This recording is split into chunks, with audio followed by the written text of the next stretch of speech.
aula de hoje não deve ser muito longa. Introdução, física, mecânica quântica em 3 dimensões, equação de Schrödinger em 3 dimensões. E eu tenho uns vídeos gravados que eu vou deixar ali na... Inicialmente eu vou deixar no SIGA, porque eu ainda não reformulei a plataforma do Moodle, né? Mas em princípio vai tudo para o Moodle, pelo menos nesse primeiro mês. E possivelmente a gente vai continuar usando o Moodle, mesmo no modo presencial, porque é bom para pôr testes, essas coisas, né? E alguns artigos, alguma coisa extra. Tá bom? Ernesto, cadê Ernesto? Eu só estou vendo aqui uma tela sem a câmera. Liga aí sua câmera, Ernesto.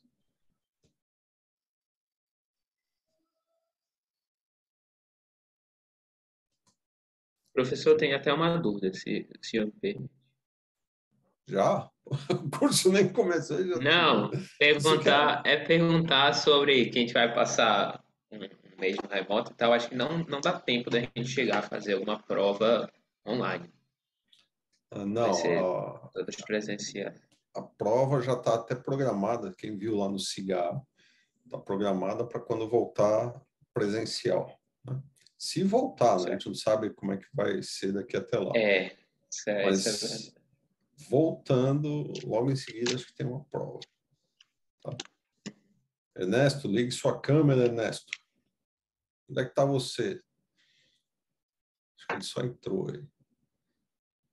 Está mudo, está sem câmera. Só para constar. Talvez ele. Acho que ele desmontou ainda agora, não sei. Bom. Parece que desmontou rapidinho, mas...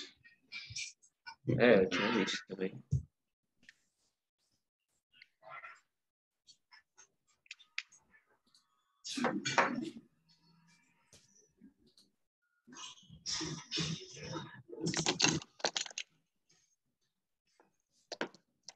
Acho que ele está acordando aí. Olha ele aí, Ernesto. Ô, professor, tudo bom? Desculpa aí, Ernesto nos convidou para um samba, ele mora no Brás. Eu tô numa aula de trânsito agora, sabe? Aí o professor tava mandando a gente escrever os negócios aqui. Mas essa é a última do coisa. Eu tô em 2 aulas ao mesmo tempo, na verdade. Então, vai bater o carro aí. Pô, como é que você se inscreve em 2 aulas no mesmo horário? Mas acaba amanhã. Tá certo. Então pode... Fique tranquilo. Isso aqui vai ficar gravado, você pode ver depois. Então, tá? Vai aí para sua aula de trânsito, que eu não quero um péssimo motorista nas ruas de João Pessoa. Então, vamos lá.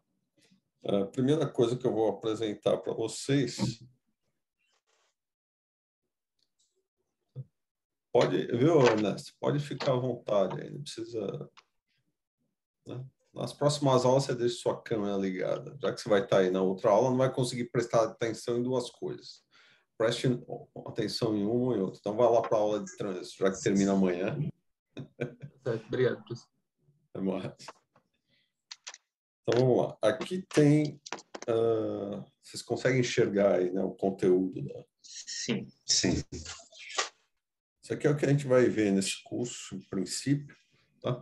Claro que sempre tem algumas coisinhas que a gente dá a mais, ou outras que estão aqui que são menos importantes do que o que é dado no curso. Mas, em princípio, é isso que está aí. Nós vamos estudar uma mecânica quântica, né, a equação de Schrödinger em 3 dimensões, basicamente para aplicá-la no átomo de hidrogênio, né, para entender, finalmente, né, já que o curso de estrutura da matéria 1, vocês resvalaram em algumas ideias, né, para entender alguma coisa do átomo de hidrogênio, mas, de fato, a gente não resolveu a equação de Schrödinger para o átomo de hidrogênio. A gente vai resolver aqui. E vocês vão ver que é fantástico e como é muito melhor do que o modelo de Bohr, né? Aqueles aspectos do modelo de Bohr que não eram explicados no modelo, né? Pelo seu modelo, que era bastante restrito, embora as ideias, né, fossem fantásticas e dessem um pontapé inicial para desenvolver a mecânica quântica, é a equação de Schrödinger com sua solução para o átomo de hidrogênio é que vai dar conta de todos os problemas associados ao átomo de hidrogênio. Alguns problemas são simples, né, que a gente pode pensar. Eu vou comentar assim que eu falar do átomo de hidrogênio. A gente vai, então, estudar a questão do momento angular, né? As soluções, as diferentes soluções que aparecem na equação de Schrödinger, já que a gente vai usar um método que é usual, e eu vou explicar quando se pode usar esse método de separação de variáveis, e a gente vai resolver as diferentes equações que surgem daí. Vamos tratar do momento angular de mecânica quântica, depois o spin, né? Regras de seleção, adição de momento magnético, a interação de spin-órbita, efeito Zeeman normal, efeito Zeeman anômalo, estrutura hiperfina dos átomos e assim por diante. Átomos de mais um elétron, tá? Em particular o átomo de hélio, e átomos de núcleos pesados com vários elétrons, né? Estudar acoplamento de momento angular aqui, basicamente, você vai ter aquelas questões de adição de momento angular. Eu acho que não falei nada ainda, né? Mas eu devo ter falado para quem já viu curso de física de partículas. Acho que só o Renan que fez esse curso. Moléculas, algumas ligações químicas, iônicas, covalentes, Van der Waals, rotação, vibrações, tudo isso a gente vai ver nesse curso. Essa última parte, sólidos, eu ainda estou decidindo se vai ser isso ou se vai ser alguma coisa juntando. Vamos ver o que dá, até onde a gente consegue chegar. Porque eu não sou um expert em sólidos. O que eu sei de sólidos foi o que eu aprendi na minha graduação, né? Então, não vou poder adentrar muito a fundo. Aliás, não é um curso que se adentra muito a fundo em sólidos, né? Para isso, vocês têm um curso específico que é o curso de matéria condensada. Tem uma cadeira, acho que optativa para isso. Matéria condensada que chama, estado sólido, tá? De qualquer forma, as noções básicas podem ser dadas nesse último capítulo. Ou então eu vou adicionar uma outra coisa, que pode ser mecânica, estatística quântica, que eu acho extremamente mais importante, né, para várias áreas do que estudar sólido, que é algo específico. Mas isso eu ainda vou decidir mais no final, tá bom? Muito bem.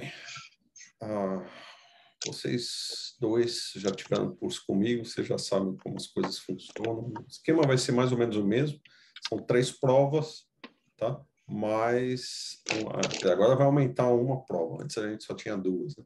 São 3 provas e mais algumas listas. As listas, né, vão gerar uma média que vai valer por uma prova. Então é como se tivesse 4 avaliações.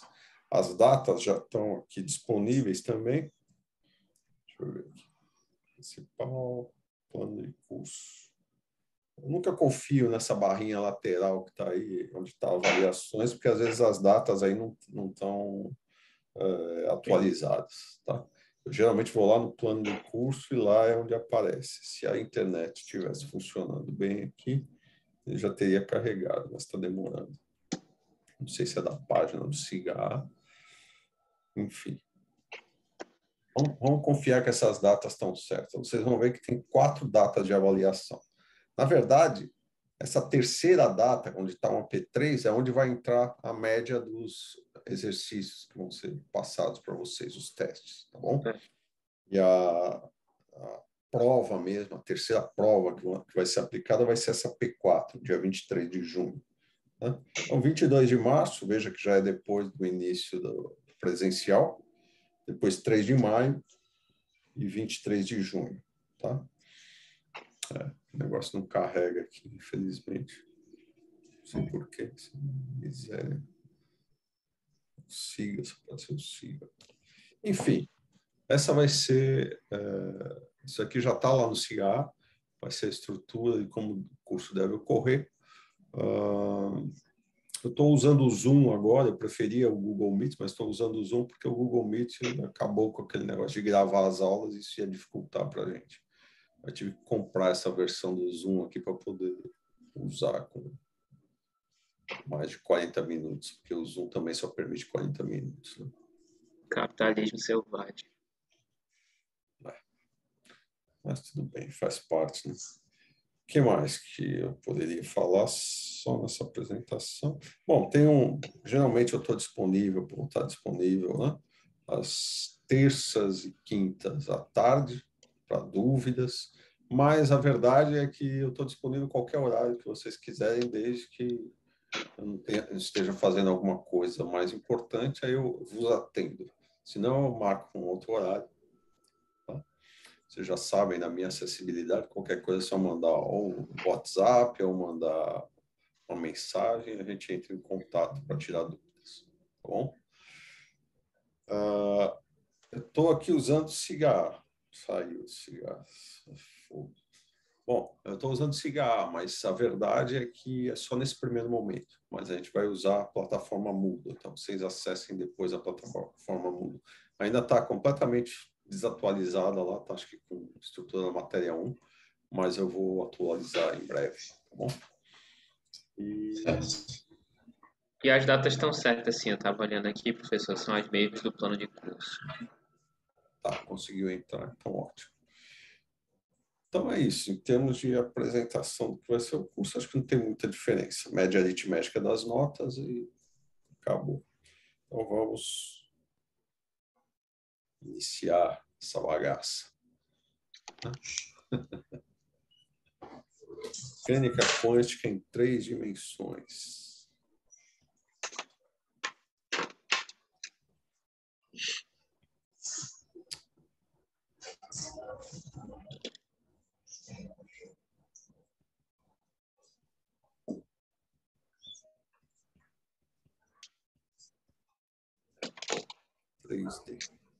Basicamente, a gente vai resolver a equação de Schrödinger agora em 3 dimensões.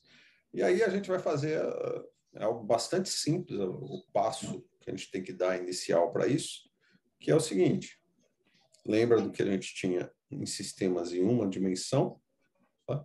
Por exemplo, vamos fazer o análogo em 3 dimensões. Em uma dimensão, a gente tinha uma coordenada x, a qual a gente associou um operador. Esse chapéuzinho. Em 3 dimensões, a gente vai ter um vetor R, um vetor de posição, né? Que você pode escrever de várias maneiras diferentes.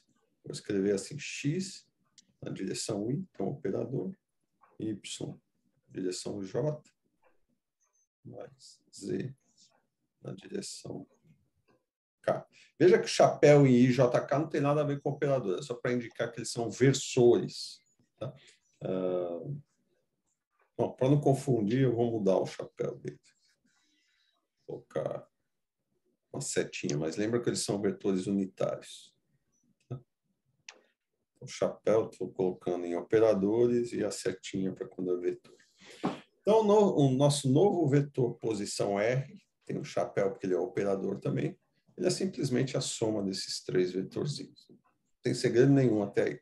Momento linear.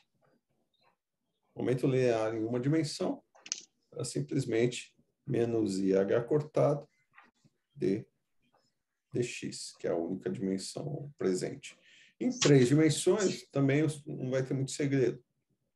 P vai ser um P na direção x, mais um P na direção y, mais um P na direção z, que a gente vai escrever na forma operacional, que é menos IH cortado, agora a derivada del x, na direção i, tá?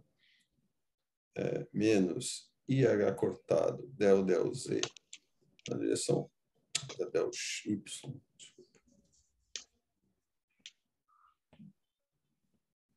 na direção j. Pode escrever como gradiente, professor? Pode escrever como gradiente. Tem várias maneiras. Eu já estou explicitando o gradiente aqui, essa é a verdade. Menos IH cortado, del z. E o R, eu posso chamar de vetor de estado? Vetor de estado? O que você está querendo dizer com isso? Ele é um vetor posição. Mas não, né? Que é um operador, né? Entendi. Ele é um vetor posição, mas que é um operador. Da mesma forma que o x era uma coordenada, mas em mecânica quântica é um operador.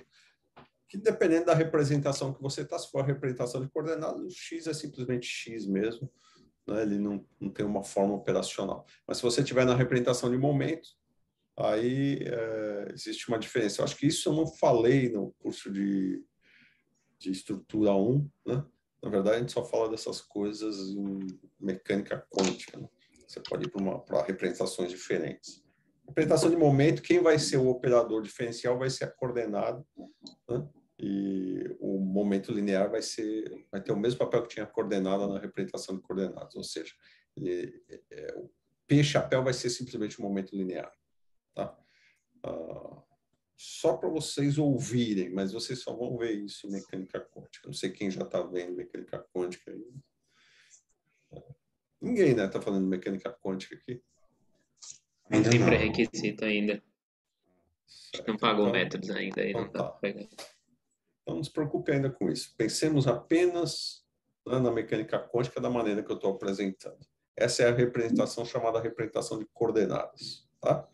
Onde coordenada é ela mesma, o operador coordenada é a própria coordenada, e o operador momento é um operador diferencial, tá? Então, esse P é o que vocês conhecem como o gradiente, né? Quer dizer, você pode... Falou aí, Carlos, que é um nabla menos IH cortado, tá certo? Operador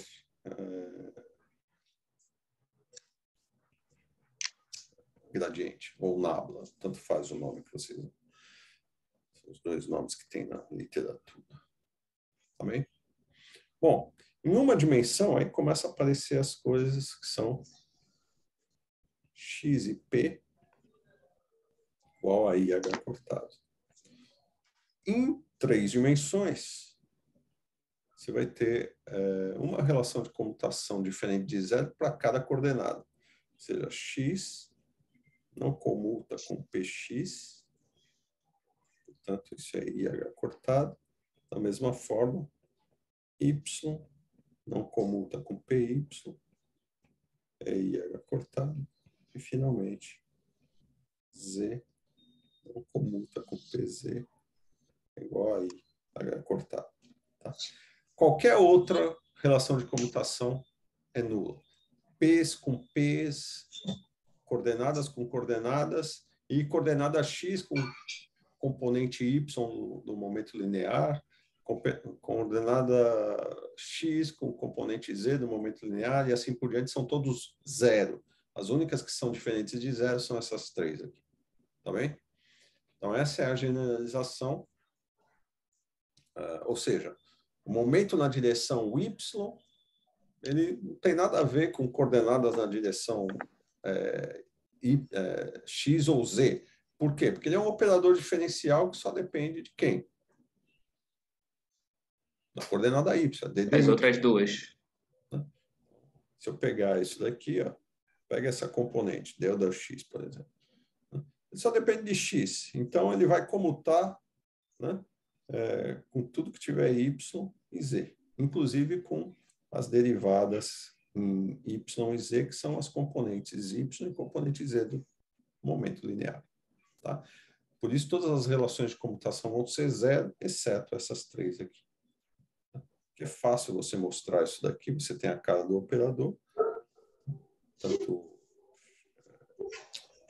posição quanto momento linear, e você calcula isso facilmente atuando numa função. Da mesma forma que foi feito em estrutura 1.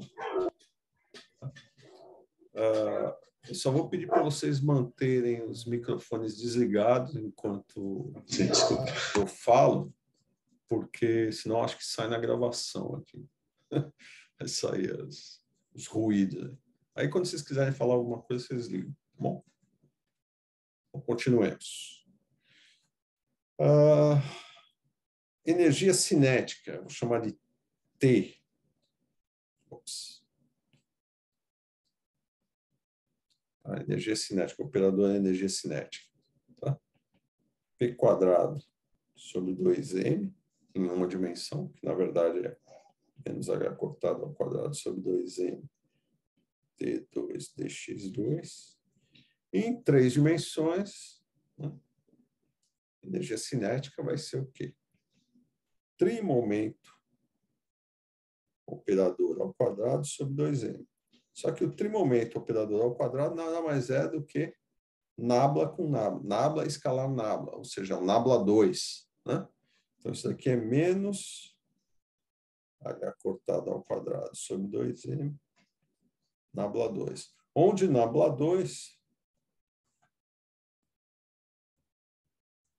é simplesmente del 2 del x2 mais del 2 del y2 mais del 2 del z2. Tá bom?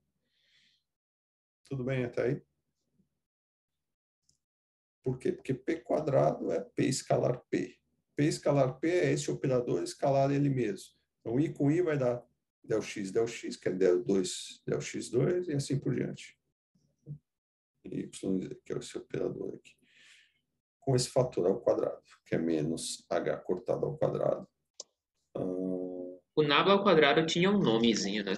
Como era o Lá2? Laplaciano, né? Laplaciano. Laplaciano, esse é Laplaciano. o nome. Tá. O nome desse camarada aqui é...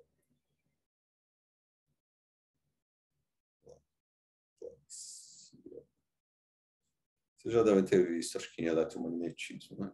Já resolvendo algumas equações lá. Finalmente, não exatamente finalmente, mas duas coisinhas que estão faltando. A função de onda, em uma dimensão, é um psi de x, e agora você vai ter um psi, depende de três coordenadas, x, y, z. Tá?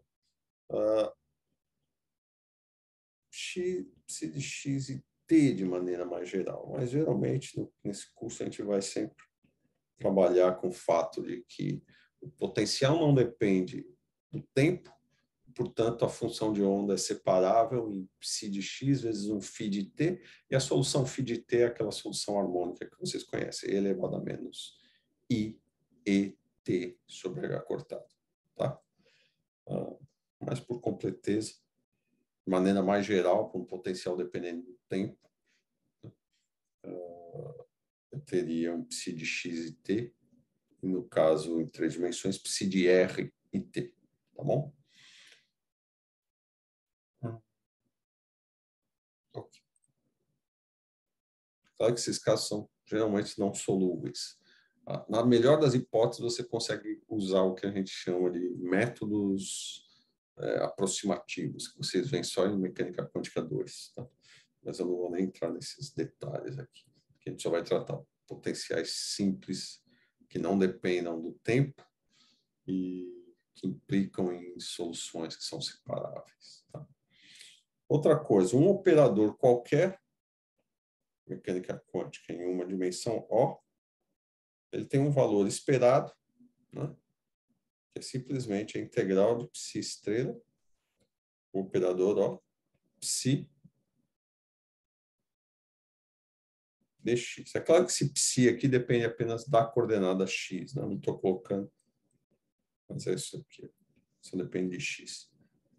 Essa integração menos infinito. Infinito.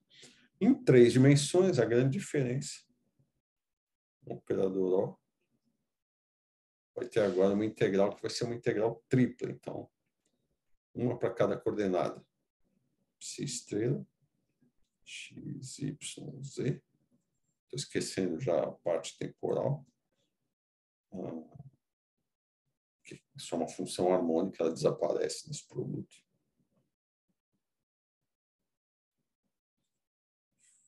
Faltou espaço aqui, deixa eu trazer isso um pouco mais para cá.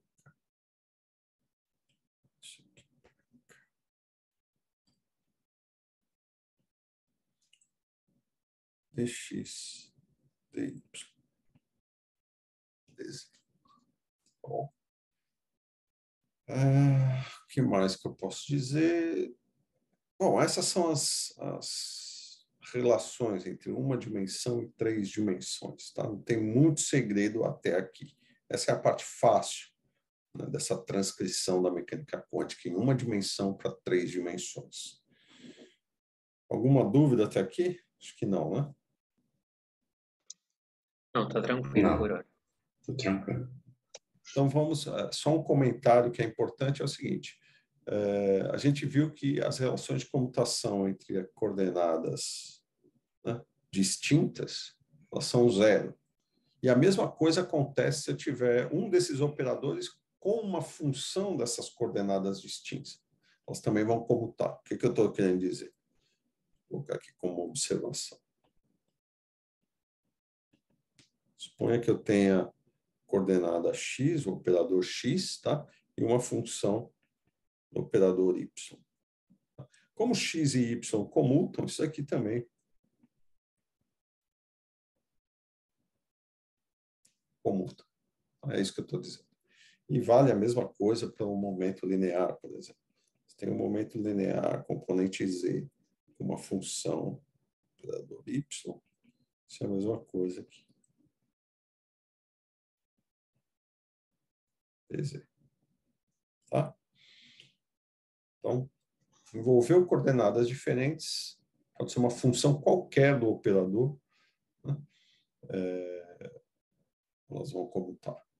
Isso vale para esses operadores aqui, as coordenadas e momento linear.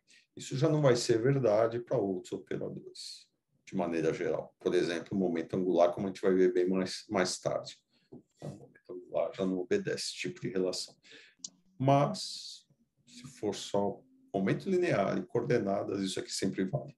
Tá bom? Coordenada é uma função que depende da coordenada, o senhor quer dizer. Isso, coordenadas, momento linear e função desses operadores, tá? Ok. Você pode imaginar qualquer coisa, uma potência desses operadores. Como eles são associados a uma coordenada e o operador que está atuando neles é outra, um é x, o outro é y, eles sempre vão comutar, então não vai ter problema nenhum. Mas isso só vale para essas quantidades, para esses observáveis, coordenada e momento linear. Tá bom? Quer dizer, pode valer para outros também, mas geralmente só vale para essas situações. Vocês vão ver mais adiante, quando eu falar de momento angular, que para o momento angular isso não é verdade. E é fácil de ver por quê, mas deixa para mais tarde. Muito bem. O que a gente pode fazer, no primeiro momento, é escrever a equação de Schrödinger agora. Hein? A gente já tem todos os elementos para entender como lidar com a equação de Schrödinger. Então, vamos embora. Tá? Então, a equação de Schrödinger em 3 dimensões.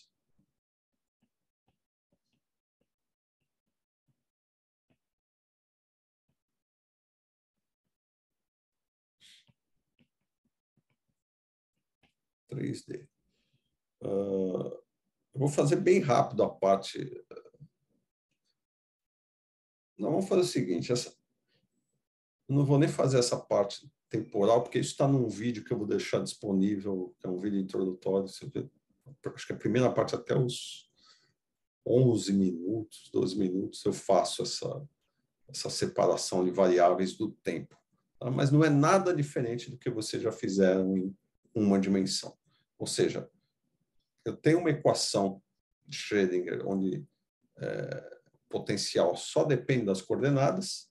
Nessa situação, né, eu posso usar o fato de que se o potencial só depende das coordenadas, eu posso separar o tempo, né, a função que depende do tempo da função que depende das coordenadas, através de uma função multiplicativa. Quer dizer, minha função de onda total vai ser um psi de x em uma dimensão, vezes um φ de t. Aqui não vai ser diferente. Vai ser um psi de x, y, z, vezes uma função φ do tempo.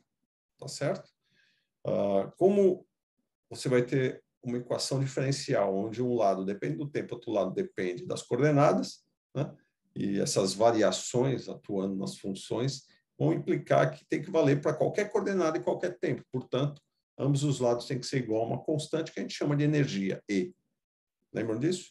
Daí resulta a equação harmônica φ igual a E elevado a I ET sobre H cortado.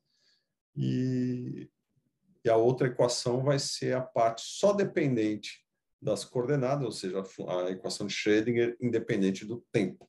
Então, eu vou escrevê-la aqui, a equação de Schrödinger independente do tempo. Então, essa primeira parte eu vou deixar naquele vídeo, não vou fazer aqui para não perder tempo. Tá? Então, já usando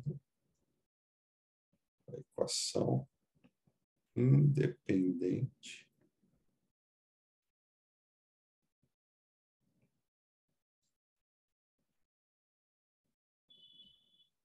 do tempo. Eu separei a parte temporal. Então, vai dar isso daqui. Menos h cortado ao quadrado sobre 2m, a massa, operador nabla,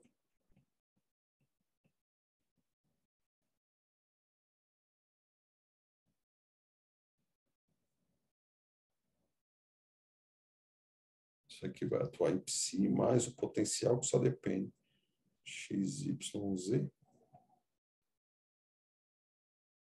Tudo isso. Psi, que depende de x, y, z. Tem que ser igual a E. Psi, x, y, z. Tá? Equação Schrödinger independente do tempo. Todo mundo lembra disso? Todo mundo, no caso, vocês dois. Não, o resto não está aqui presente. Sim. Quando eu digo lembra, esquece essa parte que depende de y e z. Tudo que depende de y e z. É a mesma separação de variáveis que a gente fez lá atrás no curso de estrutura 1. Que de maneira sucinta, obviamente, é assim. Menos h cortado ao quadrado sobre 2m, nabla 2, mais v, x, y, z. Psi, x, y, z. Psi, x, y, z. Isso daqui é o que a gente conhece como o hamiltoniano. Operador hamiltoniano. Tá. 3 dimensões agora. E a equação, então, pode ser escrita finalmente H como uma equação de autovalores, psi de x, y, z, igual a E, psi x, y, z. Essa é a generalização da equação de Schrödinger, 3 dimensões, onde o H, esse operador aqui. Tá? Bom, até aí tudo bem, não tem nada demais, tudo muito simples. Né? A complicação vem agora. A que potenciais eu consigo resolver esse tipo de equação? São muito poucos, na verdade. Mas existe uma condição que de cara já me ajuda a saber se eu vou resolver isso simplesmente ou não. Tá? Que é a seguinte. Então, dada essa equação de Schrödinger, C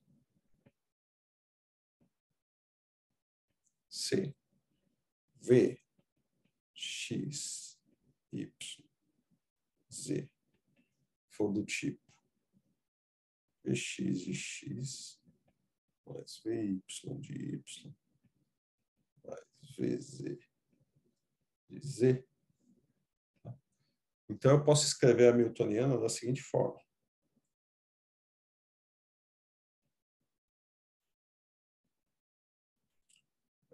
Menos h cortado ao quadrado sobre 2m.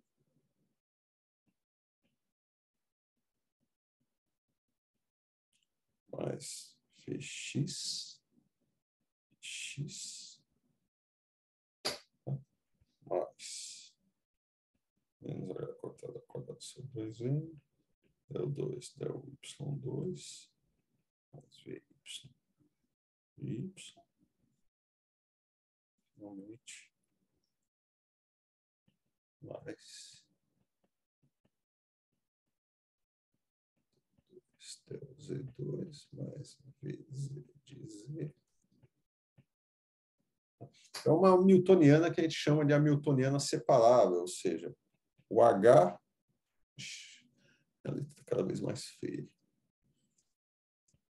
O H ele pode ser escrito como um HX mais um HY mais um HZ. Tudo isso devido à propriedade de que o potencial é essa soma né? Potenciais que dependem cada um apenas de uma das variáveis.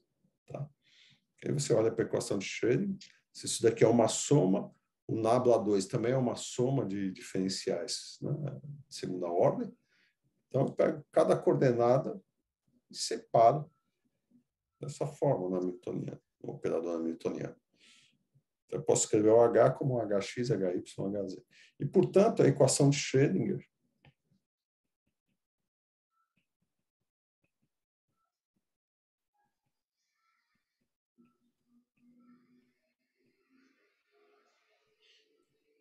vai ficar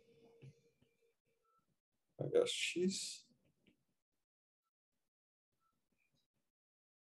Veja que H não tem direção. Aqui é só um rótulo para dizer que é a parte da Hamiltoniana que só tem a ver com a coordenada X, a outra só com a coordenada Y e a outra só com a coordenada Z. Isso aqui não são componentes de um vetor. Né? Se... O professor tem uma pergunta. Diga. Tem alguma implicação física o hamiltoniano ser separável? Ou é um artifício matemático que a gente usa para solucionar a equação diferencial? Não é. Isso aqui é só são situações em que eu resolvo facilmente a equação de Schrödinger. Tá? A equação. Porque com isso a gente sabe que a gente vai conseguir tentar soluções separáveis. Mas quem define a física é o potencial. Então, dado o problema define quem é o potencial. Aí eu vou lá, jogo na equação de Schrödinger, bom, com esse potencial, o que eu consigo fazer? Se eu tiver a sorte do problema me dar um potencial que é uma soma desses potenciais, ótimo. Senão, eu vou ter mais trabalho e geralmente só vou conseguir resolver a equação numericamente, entende? Essa é a questão. Não é que não estamos cozinhando galo aqui nem nada. A gente está simplesmente fazendo o que é possível ser feito do ponto de vista analítico. Tá bom? Não, eu estava pensando mais no sentido que, tipo, todas essas comutações de operador têm todo aquele significado no experimento, né? Que é você conseguir aquelas duas medidas ao mesmo tempo ou não. Eu estava pensando se tem alguma interpretação desse tipo, ser separável. Não, aqui nesse sentido, de novo, quem define isso são as relações de comutação. Entendi. Então, dependendo do que você quer calcular, que tipo de operador, você só precisa ver a relação de comutação com outros operadores e ver se esses operadores comutam ou não. Se comutarem, você pode medi-los simultaneamente sem problema nenhum. Se não comutarem, então você vai ter uma relação de incerteza, como a gente já conhece. Tá? Aqui a gente está tentando só obter analiticamente ir para algum canto. Como que se diz? Uma situação específica em que eu posso resolver a equação de Schrödinger, né, de uma maneira simples. Tá? A gente vai ver que tem problemas que caem nessa situação. Tá? O átomo de hidrogênio, por exemplo, não cai nessa situação, mas ainda assim a gente vai conseguir resolver, porque vocês vão ver qual é o truque lá. Mas, de fato, são poucos problemas que dá para usar o que a gente chama de separação de variáveis. Tá? E, às vezes, não é uma questão, o potencial não tem essa cara, não é um potencial, não é uma soma de potenciais, mas é uma questão, será que eu arrumo um outro sistema de coordenadas em que o potencial, né, é separável dessa forma? Se eu conseguir isso, pronto. Eu só preciso mudar o sistema de coordenadas. Então, às vezes, tem a ver com o sistema de coordenadas escolhidos. Aqui, por enquanto, a gente está usando tudo no sistema cartesiano. Tá? Muito bem. Professor, uma espécie de potencial de mole em 3 dimensões. O potencial seria assim, um potencial de x mais y mais z? Potencial de mola, né? Você está falando o oscilador harmônico. Aliás, é um problema que eu vou passar para vocês resolver. Eu vou resolver um potencial aqui e vou passar o outro para vocês resolverem. Tá? Vai ser o primeiro teste aí, na verdade. Ok. Ganhamos spoiler já. É mais para vocês treinarem, na verdade. Não é Não é nada muito complicado, vocês vão ver. Ok. Então, se a gente tem essa situação, uma equação de Schrödinger em que a hamiltoniana é separável, a gente chama isso aqui de hamiltoniana separável,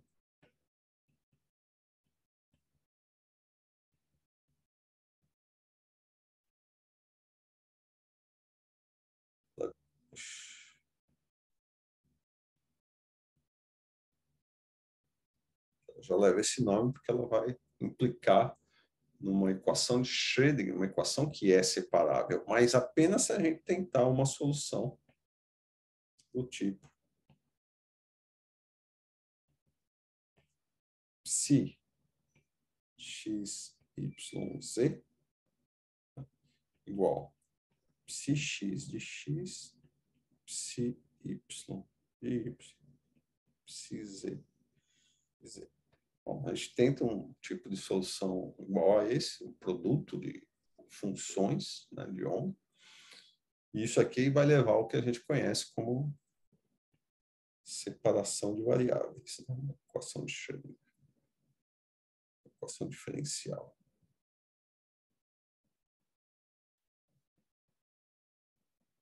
Equação de Schrödinger é apenas uma equação diferencial específica. Tá? Mas esse tipo de método é usado em soluções de equações diferenciais parciais, né? Toda vez que você consegue as funções envolvidas na sua equação. Tem algumas propriedades como essas que a gente está colocando aqui. Você consegue resolver a equação por separação de variáveis. A equação de Schrödinger é porque ela tem a hamiltoniana separável. Isso implica que eu posso tentar esse tipo de solução. Tá? Bom, nessa situação, então, se cada uma das funções, né, eu vou ter um h de x mais h de y mais h de z atuando nesses psis, o h de x só atua em psi de x. O H de Z só em psi de Y. O H de Y só em psi de Y. O H de Z só em psi de Z. Tá? Então, nessa situação, o que eu quero dizer? Que o HX, atuando em psi x, é igual a EX psi. Esqueci de colocar. Da mesma forma,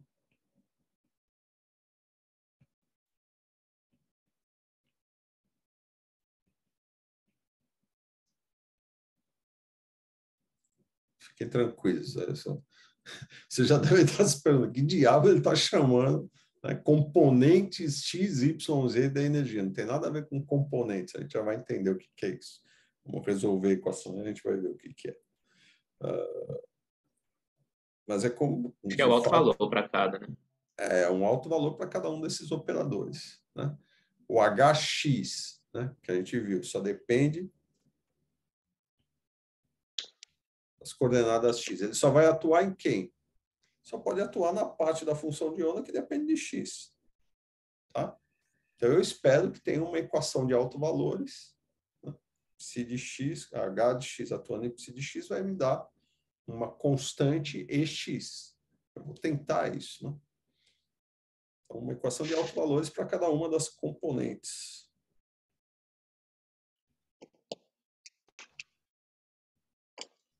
E aí, tudo bem, né? E a gente vai ver quem são esses EX, EY e Z. Tá?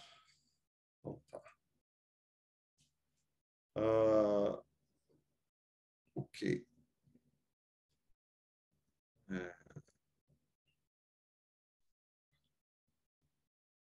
Mas eu posso fazer?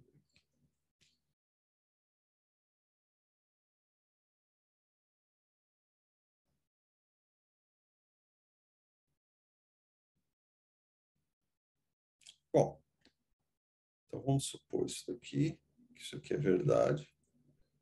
São várias suposições, várias tentativas. Né? Então, como é que fica a minha hamiltoniana atuando na função de onda total? Então, o primeiro termo, h de x, atuando em psi de x, y, z, ele vai ser hx, psi x, psi z, certo? Que nada mais é do que EX. Eu não vou escrever as... Eu tenho mania de escrever o Z antes do Y. Não vou escrever a dependência funcional, porque você já sabe, né? Não vou ocupar todo o espaço aqui da tela para isso. Tá? Então, e da mesma forma, vocês podem fazer para o HY e para o HZ, né? Então, você vai ter o HY, o psi de x, y, z, ele vai ser o E, y, psi x, psi y, psi z, e assim por diante. Como eu só tenho 3, o próximo seria o último. Muito bem. O que mais que eu posso fazer nessa brincadeira? Quando eu faço isso, eu tenho a minha hamiltoniana total, é o HX mais HY mais HZ, então eu tenho que somar essas 3 quantidades, né? HX mais HY mais HZ, todos atuando em psi. Então isso vai me dar o quê?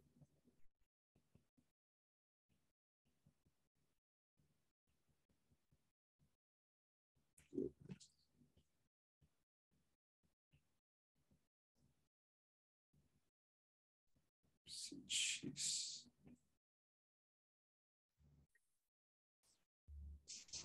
Acho que caiu aqui alguma coisa. Vocês estão me ouvindo aí? Agora sim. Caiu. A internet aqui está meio oscilando hoje. Deixa eu tentar aqui de novo. Compartilhar a tela.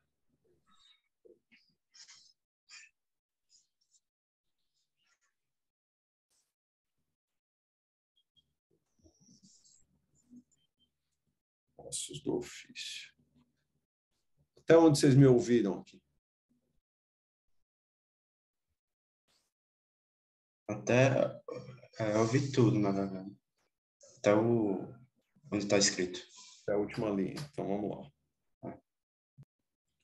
lá. Então, HX atuando em psi dá EX vezes psi-x, psi-y, psi-z.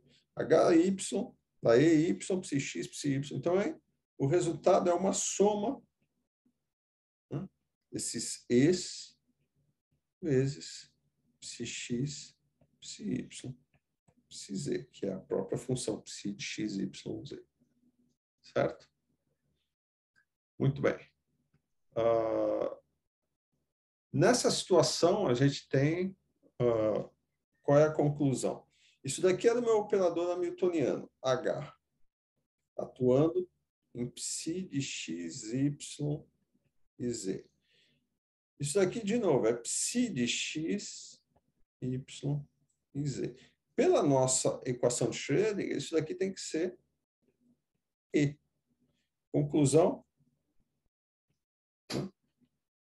Fazendo essa separação de variáveis, né, com cada uma das equações de alto valores, para cada uma das componentes, tendo um alto valor EX, EY e Z, a conclusão é a seguinte: o E, que é a energia que eu chamei de energia total lá em cima, é a soma EX mais EY mais EZ. Tá? Então, nessa situação que eu consigo fazer essa separação de variáveis, eu vou ter o alto valor de energia, é uma combinação de 3 termos aqui, x, y e z, em 3 dimensões. Tá? Okay. O que eu posso concluir disso? Né?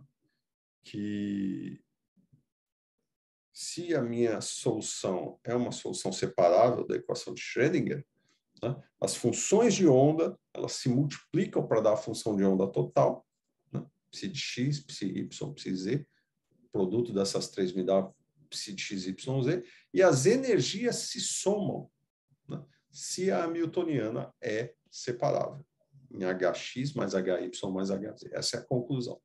A função de onda se multiplica, psi x, psi y, psi z, e os autovalores de energia são a soma dos EX, EY e Z. Tá? Os autovalores separados. Tá bom? Ok, isso é geral o suficiente. Eu ainda não disse que potencial era esse, ele só tem que ter essa propriedade, tá?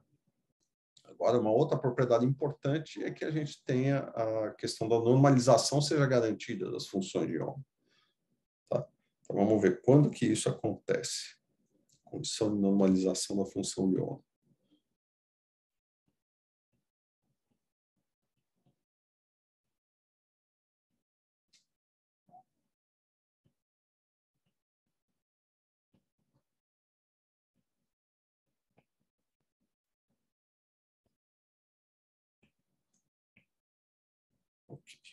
Que condição é essa? Como eu estou em 3 dimensões, eu tenho que integrar no espaço todo, no volume todo do espaço. E nesse espaço todo eu tenho que ter psi estrela de x, y, z, vezes psi de x, y, z, dx, dy, dz, isso tem que ser igual a 1. Mas como a solução é separável, eu vou ter, na verdade, 3 integrais, uma em cada uma das coordenadas. Psi estrela x, dx, psi estrela y, psi y, dy, psi estrela z, dz. Tá? Todas de menos infinito a mais infinito. Então, a minha condição de normalização ela é obedecida, quer dizer, se eu quero interpretar o módulo ao quadrado da função de onda em 3 dimensões, né, como a densidade de probabilidade de encontrar a partícula em algum ponto do espaço, tá? Então, necessariamente, eu tenho que ter cada função de onda separadamente, tem que estar normalizada a 1.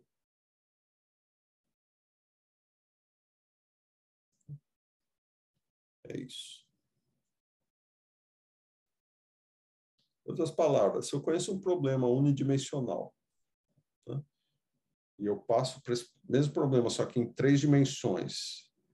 Em 3 dimensões, as soluções são os problemas das soluções em cada uma das dimensões.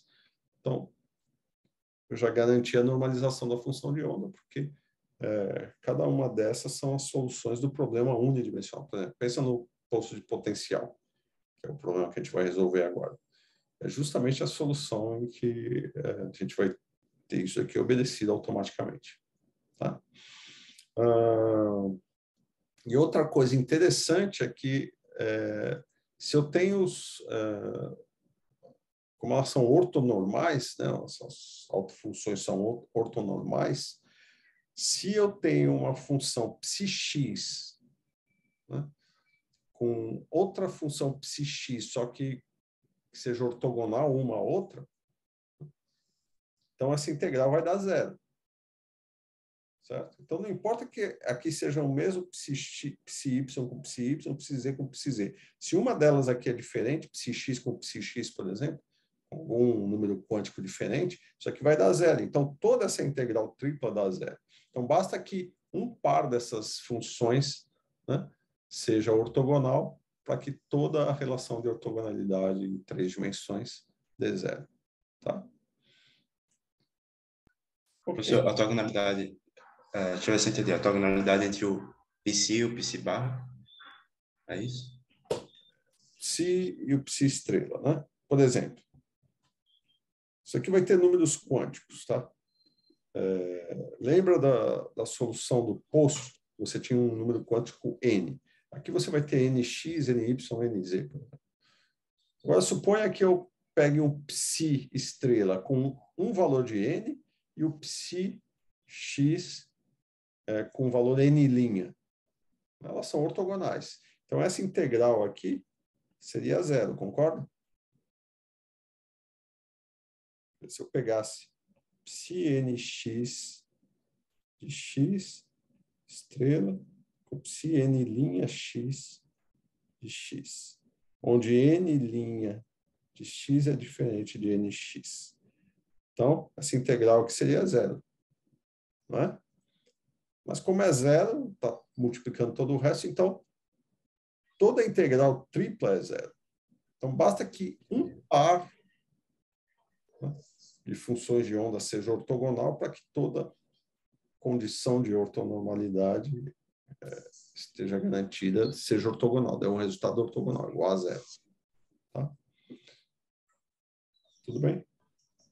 Tudo bem. É isso que eu estou querendo dizer. Eu não sei por que caiu o meu fone de ouvido aqui. Deixa eu tentar conectá-lo de novo.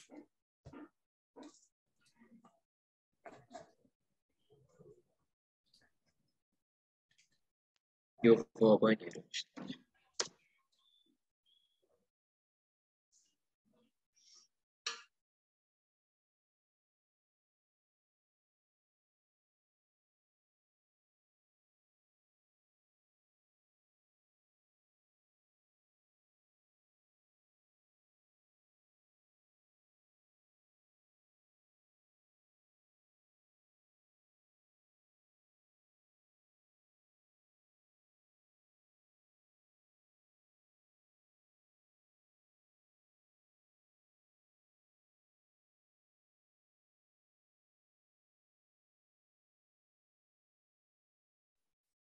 O senhor está sem áudio.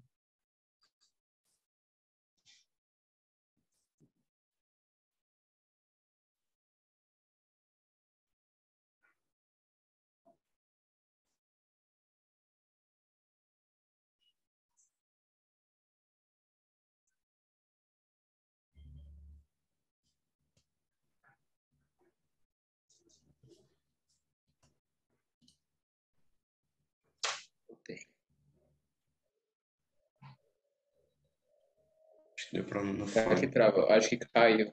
O meu Ah, não, fone de ouvido está uma porcaria aqui hoje. Deixa eu desligá-lo. Porque...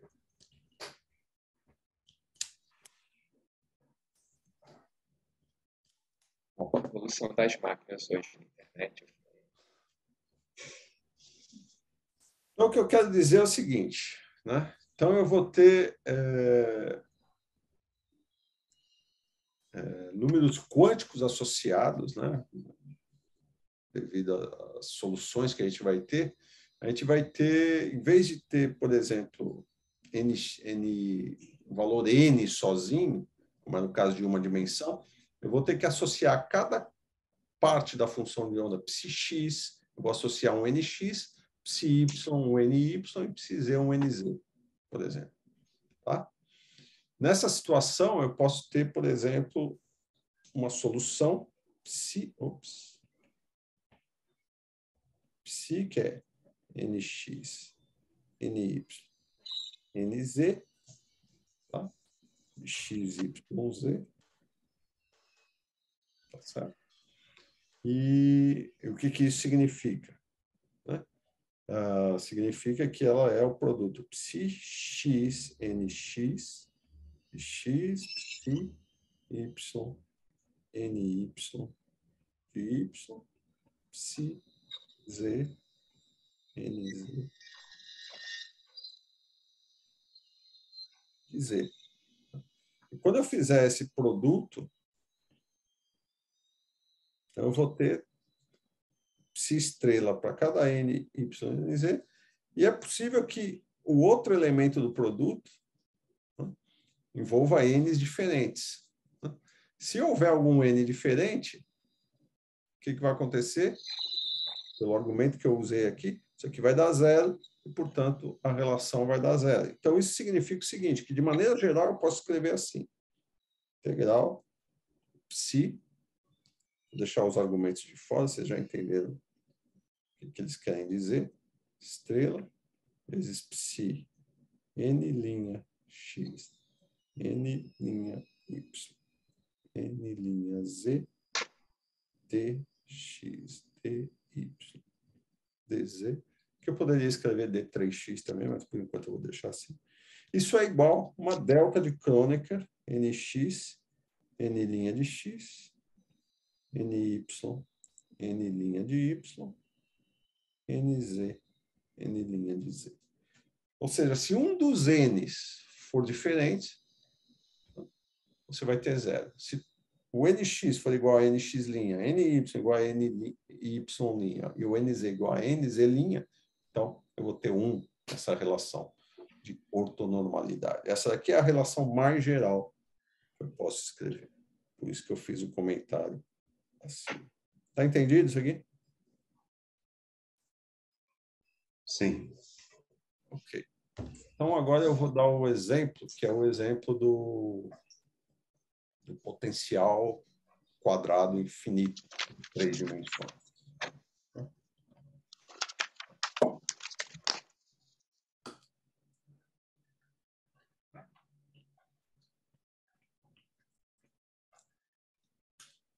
Lição de casa para vocês vai ser fazer o potencial do oscilador harmônico.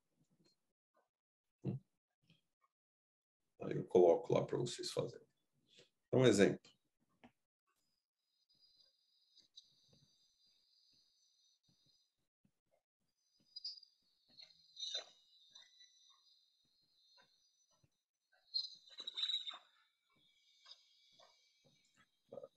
Na verdade, é como se fosse uma cavidade cúbica em 3 dimensões, onde fora da cavidade o potencial é infinito e dentro ele é 0. É isso que a gente vai fazer. Então, o V de x, y, z, ele vai ser 0 para quais situações? X maior que 0 e menor que L, y maior que 0 menor que L, e z maior que 0 menor que L. Tá? Então, eu tenho, vou imaginar um sistema de coordenadas aqui, eu vou ter um cubo, né?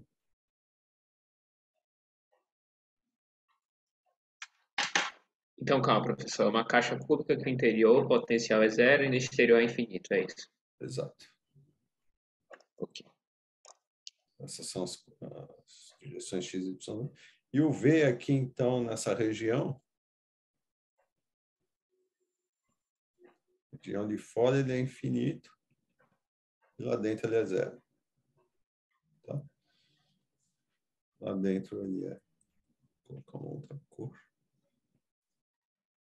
0. Tá? Potencial. Ó, a gente já sabe resolver isso em uma dimensão. E outra coisa, esse é o potencial mais simples, né? Ele só tem 2 possibilidades. Infinito, eu não tenho função de onda, porque tem aquelas condições de contorno, a função de onda é 0. Então, o único lugar onde a função de onda é diferente de 0 é dentro dessa caixa cúbica. Tá? E dentro da caixa cúbica, o V é igual a 0. Então, automaticamente, eu tenho uma solução separável. Né? Por quê? Porque a hamiltoniana é simplesmente o HX, HY, HZ, que só depende do momento linear, é a partícula livre dentro da caixa. Tá? Professor, o senhor pode só voltar só um instantezinho. Eu estava copiando.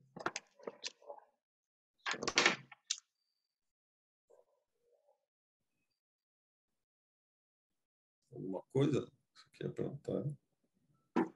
Não, só isso. Obrigado.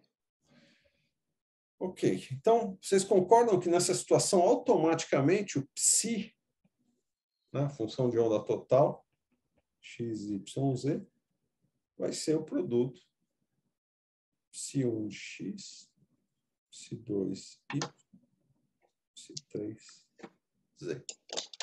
Ou psi-x, psi-y, psi-z. Eu estou colocando 1, 2, 3 aqui, mas tanto faz. Tá? Certo. E mais do que isso, né? Se você olhar em cada uma das dimensões, eu tenho um potencial infinito.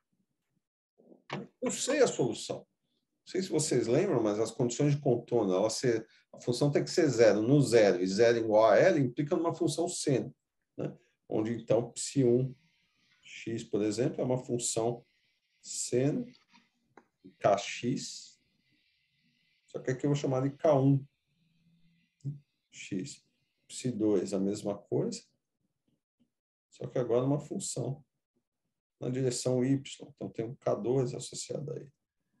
E, finalmente, psi3 de z seno K3 na direção Z. Tá?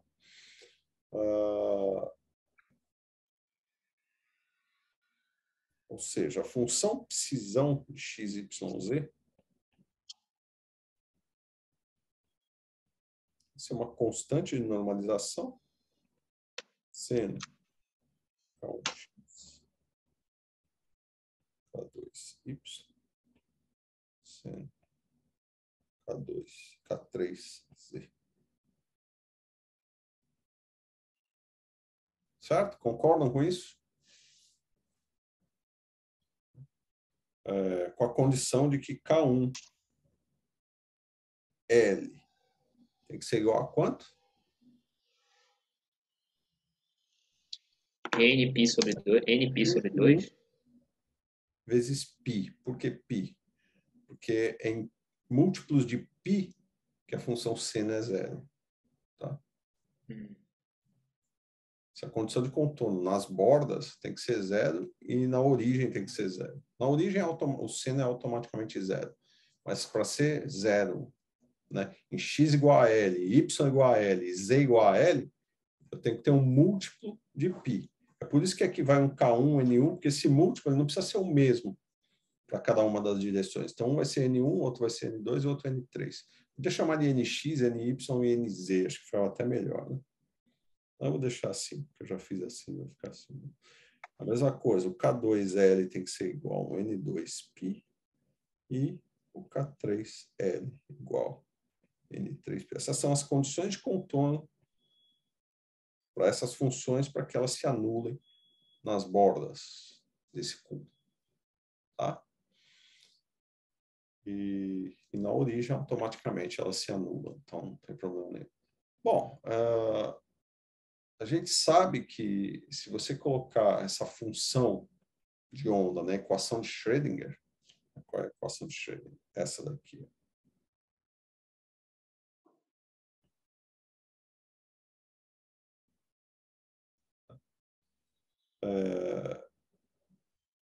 Então, eu vou ter uma energia total que vai ser a soma de cada uma das energias para cada uma das funções psi-x, psi-y, psi-z. Mas a gente já sabe qual é a solução de energia para cada uma dessas direções. Né? Pegar o resultado que a gente tinha em uma dimensão, né? E reproduzir para cada uma das direções. A única coisa que muda vai ser o quê? Vai ser o índice do vetor de onda K. Né? Não sei se vocês lembram, mas em uma dimensão, a energia...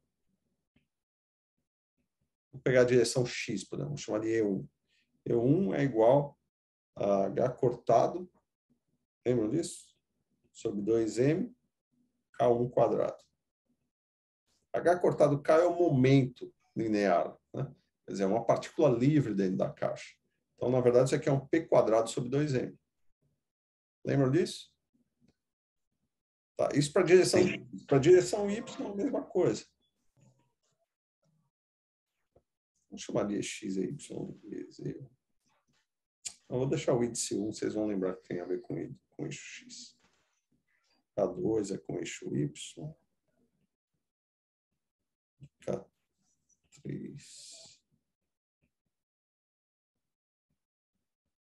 com eixo z. Então, é uma solução para um potencial infinito em cada uma das direções. Esse é o E1, E2, E3. Se o E total vai ser simplesmente a soma. Portanto, H cortado ao quadrado sobre 2m, K1 quadrado mais K2 quadrado mais K3 quadrado. E pela condição de contorno, né, eu posso substituir os Ks por N1π sobre L, N2π sobre L e N3π sobre L. Então, isso aqui vai ficar assim.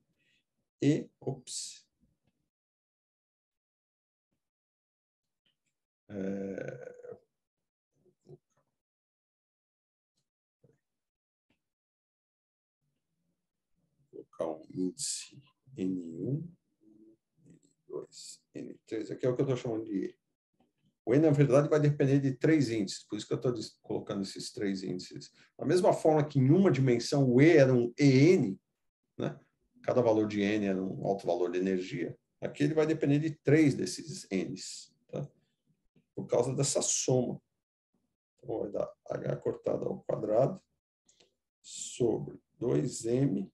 Só que cada um dos K's é n π sobre L, né? Com os índices diferentes. Então, como é K quadrado, então vai ficar π quadrado sobre L quadrado, π quadrado sobre L quadrado, N1 quadrado mais N2 quadrado mais N3 quadrado. Está aqui a solução dos altos-valores de energia para o poço de potencial em 3 dimensões. Poço de potencial infinito em 3 dimensões. E a solução das funções de onda, então, vai ser o produto, já está aqui em um lugar, então, vai ser o produto dessas três, são essas três aqui, com fator A, que eu tenho que usar a condição de normalização para achar quem é o A, não vou fazer isso agora. Não vou nem fazer isso, daí vocês são capazes de fazer. Eu vou simplesmente dar um exemplo para uma das soluções possíveis, né? Uma solução possível.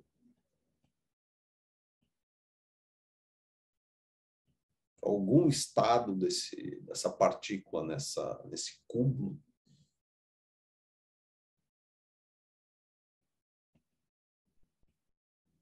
Por exemplo, a solução 2, 1, 1.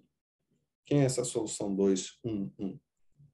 É a seno de Kx,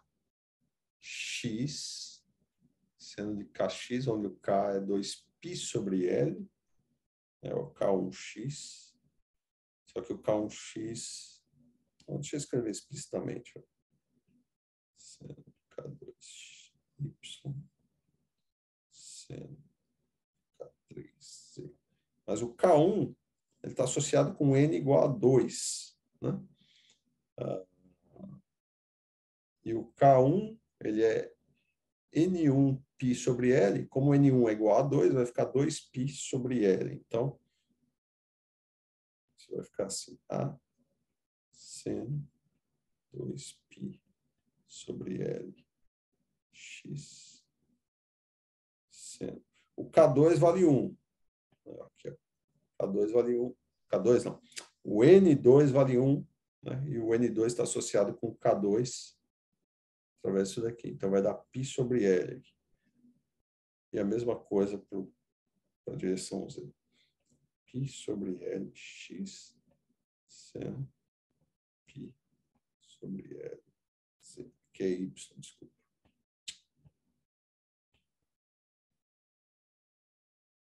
Tá aí. Uma das soluções possíveis para esse problema. E a energia E211 vai ser simplesmente H cortado ao quadrado, π quadrado, sobre 2ml quadrado. O N1 é 2 ao quadrado, 4 mais 1 mais 1. Portanto, 6. 6 dividido por 2. Eu vou colocar o 6, que é para lembrar que isso tem a ver com a soma dos n quadrado. H cortado π quadrado sobre 2ml quadrado. Esse é o alto valor de energia. E211. Aí eu pergunto. Existia no problema unidimensional que vocês conhecem 2 estados diferentes, com n's diferentes, que davam o mesmo alto valor de energia? Não. Não, né? Não, porque caso só tinha um N, né? Então ia gerar Aqui, o que vocês acham? várias existentes. Aqui você já não vai ter essa simplicidade que você tinha em uma dimensão. Por quê? Porque é simples, né? É só olhar para cá. Eu tenho uma soma dos n quadrados. Então, não importa quem é o 1, quem é o 2. Né? Por exemplo, o N1 pode ser 1, o N2, 2 e o N3, 1. Vai dar o mesmo resultado que aqui. E da mesma forma, o N1, o N2 pode ser 1 e o N3 pode ser 2. Vai dar o mesmo resultado que aqui. E são 3 funções de onda diferentes. Tá? 3 funções distintas. Eu só estou trocando a posição do 2 aqui. O 2 passa para cá, depois passa para cá, que está associado com funções de ondas diferentes. Né? Então, Psi2, 1, né? Ou melhor, as energias associadas aos diferentes estados, Psi2, 1, Psi1, 2, 1 e Psi 1, 2,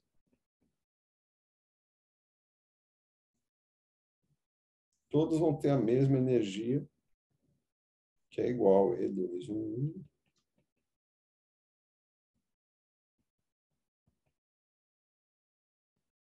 Ou seja, são estados que a gente chama de degenerados em energia.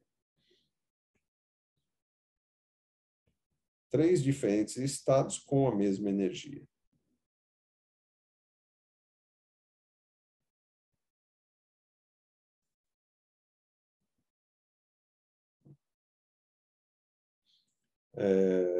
Deixa eu pensar uma outra coisa aqui.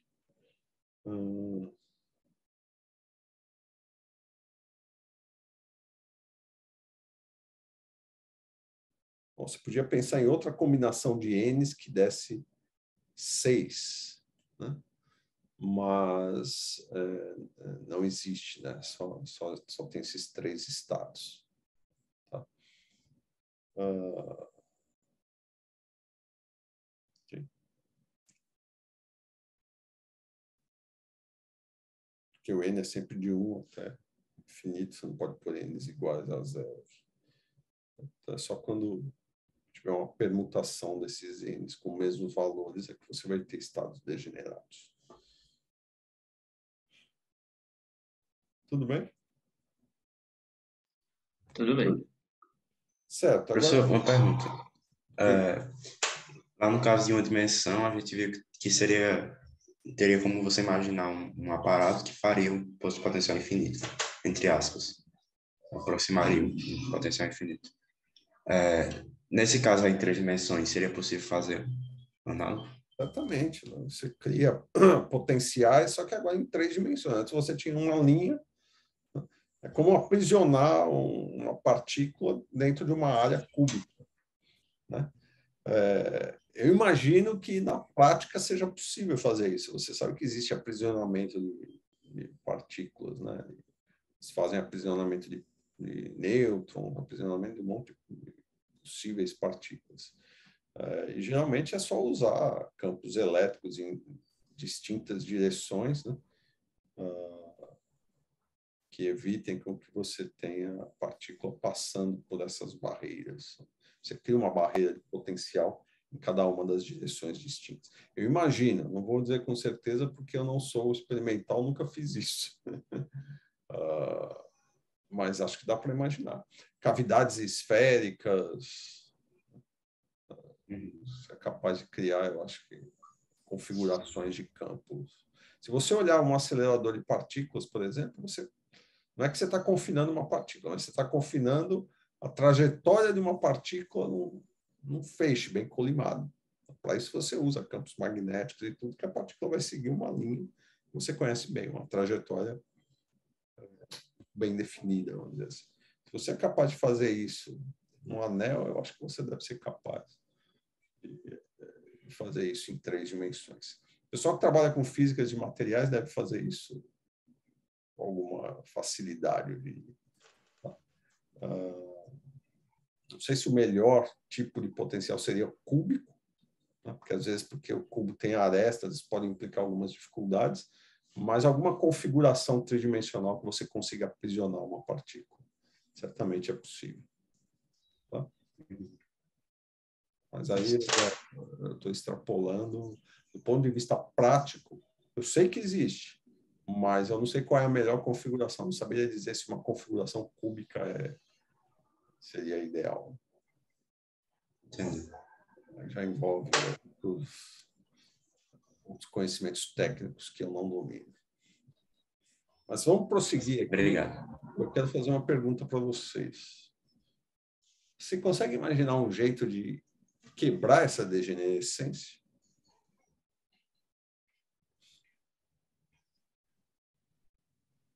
Escolhendo o operador, algum operador que não comute.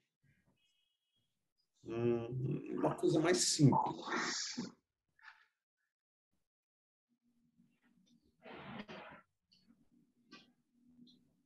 Tipo, o que eu posso mudar na configuração do meu problema, ou seja, no potencial, né? Mas que seja ainda um problema de potencial infinito em 3 dimensões, para que quebre essa degenerescência. Você pode deixar de ser um cubo, colocar um paralelepípedo. Parece que o Renan já andou até estudando, né? Nossa. Porque aí você mudaria os L's, né? Aí mudaria qual seria cada K. Verdade. Perfeito. É só olhar para cá. Aqui eu fatorei o L, não foi? Porque ele era o mesmo para cada uma das direções, né? O X ia de 0 até L, o Y de 0 até L e o Z de 0 até L. Se eu mudar, né, as paredes desse cubo em posições diferentes nos diferentes eixos, eu não vou poder fatorar isso aqui, aí o que vai restar, em vez de ser essa relação, vai ser uma relação assim.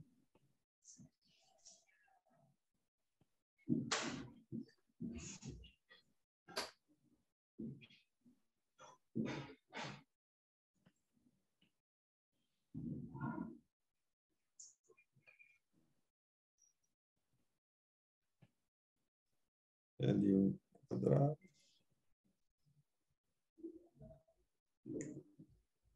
Ou seja, esse resultado é um resultado que está associado a uma configuração onde K1x, né, onde x igual a L1, tem que ser igual a N1π. K2y, onde o y é igual a L2, N2π. E o K2, K3, Z, onde o Z é igual a L3, é igual a N3π. Essa é a condição de contorno nas bordas onde x, y, z não são zero, no outro lado. Tá? Mas são L1, L2 e L3, ou seja, a condição é mudar, né? Potencial, cadê ele? Aqui. A condição do potencial é essa daqui. Pegar esse potencial que é zero nessas situações, além dos x, y, z igual a zero, e fazer ele zero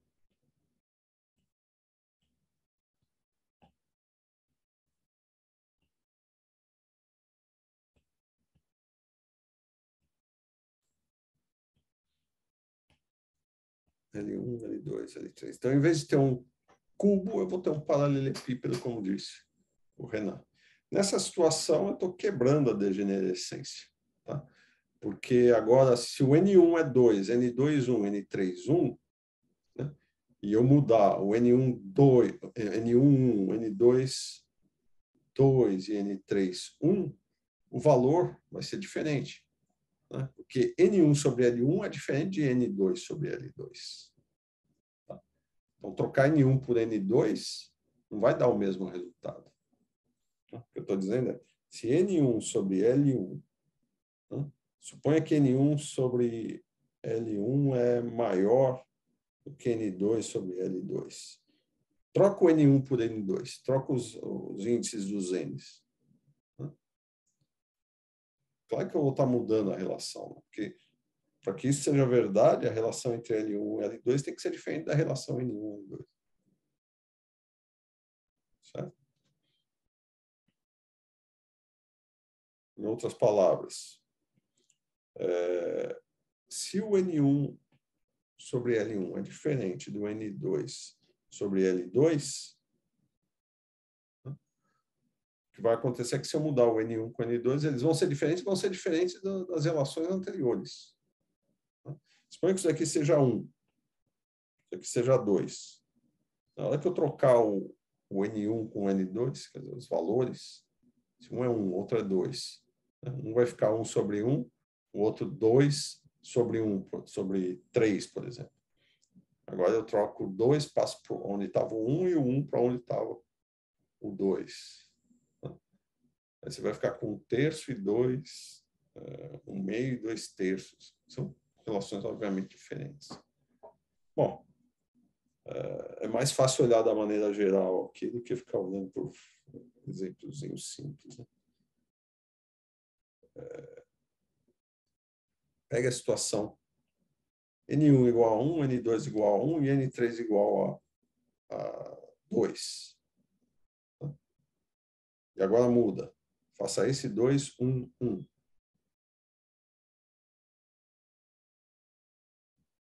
As razões são diferentes, então a soma vai ser diferente. Bom. Consegue enxergar isso ou precisa fazer alguma dedução extra aqui? Não, eu tô... Seriam idênticos de novo se L1 igual a L2 igual a L3. É a única situação que leva à degenerescência. Tá?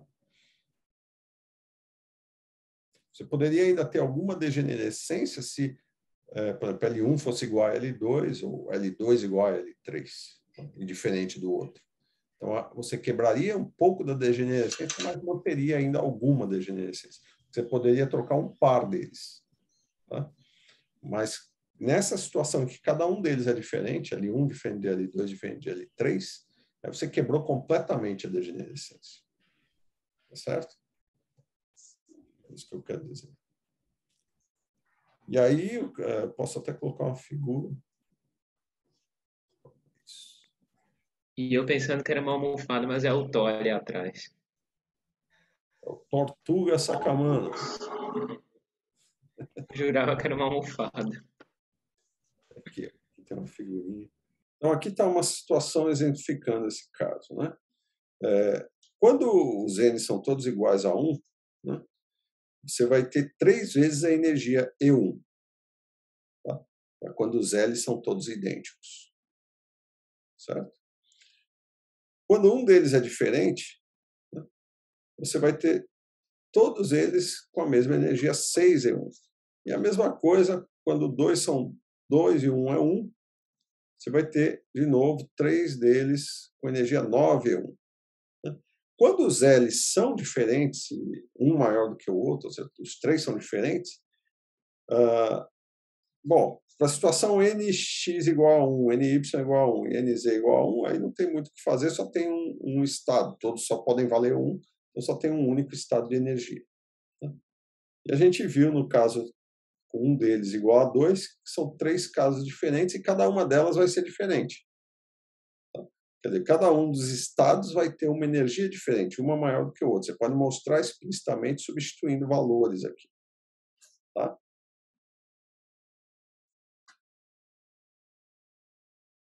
O E2, o 1 maior do que o E1, o 2, por quê? Porque existe uma relação entre os L's que é um maior que o outro, como está dado aqui. Aí você pode mostrar que o E211 é maior do que o E121, que é maior do que o E1. Você supôs uma hierarquia. Antes aqui eu só disse que eles eram diferentes. Tá? Eu não disse quem era maior do que quem. Aliás, eu nem escrevi, mas é bom lembrar. L1 diferente de L2, diferente de L3. Mas se eu tiver uma hierarquia, aí eu posso determinar qual energia é maior do que qual. Que fica evidente. Tá certo?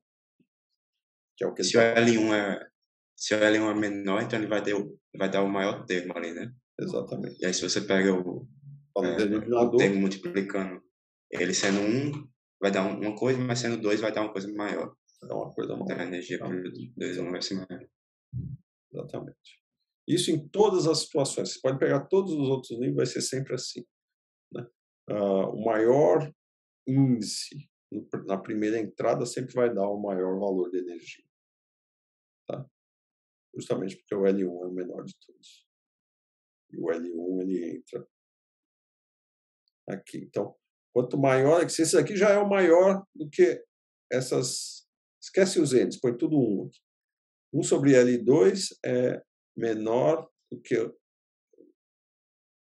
1 sobre L1 quadrado é maior do que 1 sobre L2 ao quadrado, que é maior do que 1 sobre L3 ao quadrado. Tá? Já são maiores. Agora, quando você coloca um fator maior ainda aqui, vai ser maior ainda. Então, a primeira entrada sendo maior sempre vai dar um maior valor de energia. É por isso que sempre o E2. É claro, aí você tem que comparar. E esses dois aqui? Qual que vai ser o maior? De novo, a segunda entrada. Né? Se o L2 é menor do que o L3, então a segunda entrada sempre vai ser maior do que a terceira, né? Quando eu aumento o numerador. Então, é por isso não, desculpa. E2, 2, 1 vai ser maior do que E2, 1 e assim por diante. Eu teria que comparar... Peraí. Conforme você for trazendo os índices para a esquerda, os índices maiores para a esquerda vai aumentando. Comparando esses dois, né? Veja que a segunda entrada aqui é maior do que a segunda entrada aqui. Então, esse é maior do que esse. É sempre isso que você tem que comparar. A primeira entrada, a segunda... Tem que deixar a primeira entrada fixa para fazer essa análise da segunda e da terceira. Então, você fixou a primeira entrada. A primeira entrada te diz, se ela for maior, eu tenho o maior alto valor de energia. Tá? Então, o E2 é o maior valor para os N's aqui. Para o N1. Certo? Então, ele me dá o maior valor de energia. Tá? Bom, mas eu tenho dois valores 2 nesse caso. Então, eu posso ter outro E2, só que trocando essas duas entradas. Quem é maior agora? Aí eu tenho que olhar para a segunda entrada, porque a segunda entrada implica o L2, que é menor do que o L3. Então, se a segunda entrada for maior do que a terceira, então, de novo, maior alto valor de energia, que é esse caso comparado com esse. E aí o único que resta é esse, que é o menor. Então, sempre vai ser isso. Primeira entrada determina o maior valor é o maior valor de energia.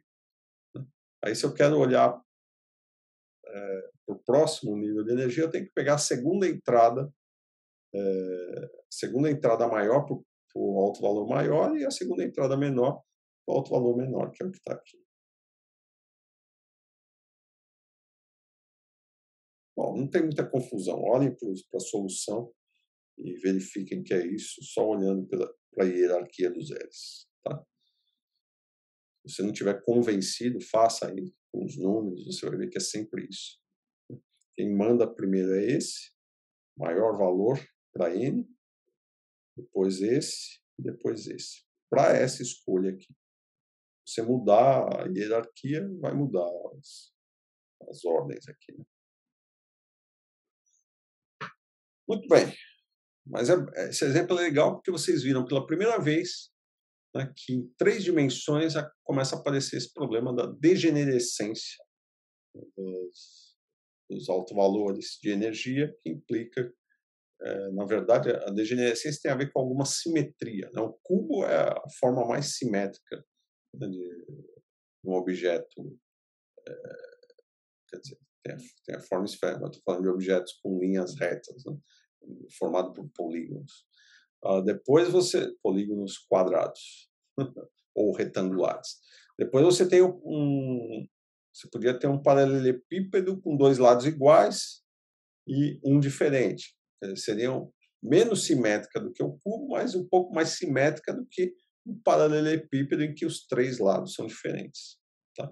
Então, à medida que você vai perdendo simetria, você vai quebrando a degenerescência. Essa é a ideia, o espírito desse resultado. Vocês se deparem com ele pela primeira vez. Então, mais simetria, mais degenerescência. À medida que você quebra essa simetria de alguma forma, você perde essas degenerescências, você quebra, né, a degenerescência. Quebrar a degenerescência é autovalores distintos para cada uma das autofunções. E é bom vocês enxergarem isso aqui, porque isso reaparece em outros problemas, principalmente no caso do átomo de hidrogênio. Você vai ver que existem certas degenerescências, você sabe que tem algumas simetrias. Então, você sabe que tem um jeito de quebrar a degenerescência. Introduzir alguma assimetria no problema. Por exemplo, no campo elétrico, no campo magnético, que quebra simetrias presentes num átomo de hidrogênio. Isso é possível. E é assim que você enxerga o desdobramento de raias espectrais, e isso vai ser fundamental para entender efeitos como efeito Zeeman e tudo mais. Tá? Bom, por hoje eu vou parar por aqui. Eu vou deixar para vocês, para quinta-feira, vou colocar o vídeo introdutório, vocês vejam a partir, acho que de 11 minutos ou 12, eu não lembro, está por aí. Porque nos primeiros minutos eu falo um pouco sobre a separação de variáveis tempo e espaciais. Acho que é bom dar uma olhada, mas não é muito diferente do que vocês já viram. E depois eu vou entrar na equação de Schrödinger em coordenadas esféricas, que é o que a gente vai precisar para resolver o problema do átomo de hidrogênio. Isso está, acho que dá 2/3 do primeiro vídeo. O segundo vídeo, eu vou resolver uma das partes que vai aparecer na equação de Schrödinger independente do tempo, que é a equação angular. Tá? E vai dar as distribuições angulares para problemas de potencial central. Tá? Que justamente é o caso do átomo de hidrogênio. Tá bom? Então, eu sugiro para vocês o seguinte. Hoje eu vou deixar um exercício, vou colocá-lo no Moodle mais tarde, e vocês tentem resolver. É um exercício ainda envolvendo coordenadas cartesianas, que é o caso do oscilador harmônico em 3 dimensões. Só para vocês treinarem um pouco disso daí, e ver quais são as diferenças, ver se vocês têm alguma habilidade ou alguma dificuldade, né, nesse problema. E vejam os vídeos, a gente volta a se encontrar na terça-feira para discutir o que vocês viram nos vídeos que vão ficar para vocês. Vocês podem ver na quinta, que seria o dia da aula, ou ver o quanto antes e já vão tirando dúvidas se quiserem. Tá? A gente se reúne na terça-feira novamente. Tá bom? Alguma dúvida, certo. alguma questão que vocês queiram colocar? Tudo certo. Por hoje está tudo tranquilo. Então, o espírito da aula de hoje é esse: aprender a separar as variáveis em 3 dimensões. Esse é sempre um método que ajuda a resolver os problemas de forma analítica. Como eu disse, a maior parte dos potenciais reais não vão fornecer essa facilidade, né? Alguns importantes, felizmente, dá para fazer isso, como é o caso dos átomos de um hidrogênio e alguns mais elétrons, mas para problemas mais complexos, principalmente o pessoal que trabalha com matéria condensada, quer saber de uma certa configuração de átomos numa rede cristalina, aí você tem potenciais meio malucos, aí não tem jeito, você vai ter que recorrer à computação para poder resolver a sua equação de Schrödinger, são soluções numéricas, né? Felizmente a vida é assim, mas pelo menos vocês vão entender propriedades importantes que saem das soluções em 3 dimensões, como vai ser o caso do átomo de hidrogênio. Já apareceu aqui, degenerescência. E é um método que certamente vocês vão usar mais vezes até terminar os cursos Mecânica Quântica 1, 2. Okay. E certamente aparece nos exames, né? Exames de seleção, por aí vai. Qualificação, então, aprendam bem. Tá bom? Claro que essa não deve ser a motivação é entender sistemas físicos mais complexos. Ok, pessoal? Então, Aí o senhor vai ficar disponibilizando essas notas no Moodle, né? vou colocar. Eu vou tentar colocar no Moodle o quanto antes. Se eu não colocar no Moodle, eu vou deixar pelo menos disponível no SIGA os vídeos, né, para vocês poderem acessar. E aí depois eu passo por lá. Tá bom? Tá bom. Os vídeos não são os que estão no canal do YouTube? Eu atualizei um ontem. Tá no canal Eu estava vendo que tinha um de estrutura 2 lá no YouTube. Exatamente, que foi o que eu atualizei, porque eu estava revendo os vídeos, tinha um errinho, eu corrigi um erro lá. Se vocês virem algum erro, me falem para eu poder corrigir. Isso daí eu tive que ver sozinho, nenhum estudante me apontou, mas tudo bem. Então tem o vídeo 1 e o vídeo 2, mas eu vou colocar de qualquer forma na página e vocês vão saber a sequência correta. O 1 pode começar a ver depois dos 11 minutos, ou então passa bem rápido os primeiros minutos, põe na velocidade máxima, só para vocês lembrarem alguma coisa. Tá bom. A parte é muito técnica, né? Tem que resolver essas equações, então.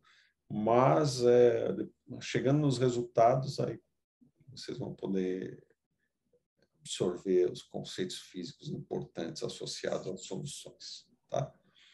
Mas prestem atenção nos detalhes, porque isso sempre vai ser pedido na vida de vocês enquanto estudantes.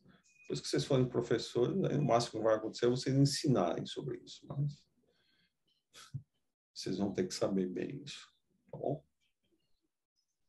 Ok. Até mais. Até mais.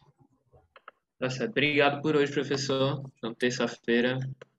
Muito obrigado. Até terça-feira. Semana para vocês. Estamos juntos novamente. Certo. Obrigado, professor. Até terça. Bom final de semana. Até terça.